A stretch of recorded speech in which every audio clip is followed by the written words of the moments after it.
quand nous on s'est lancé là sur la notion de souveraineté Polaria, avec Polaria Tech, on s'est lancé sur cette notion de souveraineté technologique, on a été critiqué par des concurrents français qui disent que ce qu'on raconte sur la souveraineté technologique c'est n'importe quoi, parce qu'en réalité ça les emmerde sur leurs propres propositions, parce qu'eux vendent des solutions américaines. Et en fait on vient marcher aussi sur ces plates-bandes là, et nous on fait effectivement ce choix là, mais à un moment donné il faut une cohérence.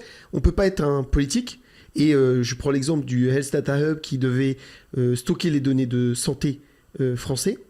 Eh bien, à un moment donné, il y a eu un appel d'offres. C'est Microsoft qui l'a remporté. Alors là, il y a un retour en arrière. J'ai vu que C'est-à-dire que Microsoft aurait eu les données... Les données pour stocker les données de santé françaises. Donc, on a un sujet. Mais le vrai sujet, enfin, le vrai point là-dessus, c'est qu'à un moment donné, on n'est pas placé face à certaines dimensions de responsabilité.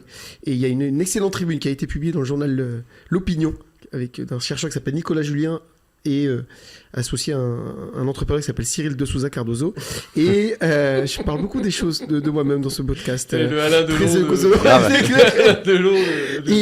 mais ce qu'on disait dans cette tribune, c'est qu'à un moment donné, tu vois, dans les années 70, personne s'est fait virer parce qu'on a choisi les technologies d'IBM.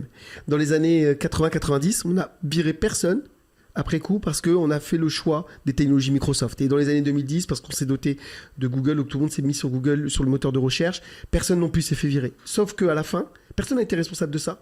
Personne s'est senti responsable de ça. Mais à la fin, on a construit notre dépendance technologique. Et là, il va se passer la même chose avec l'IA.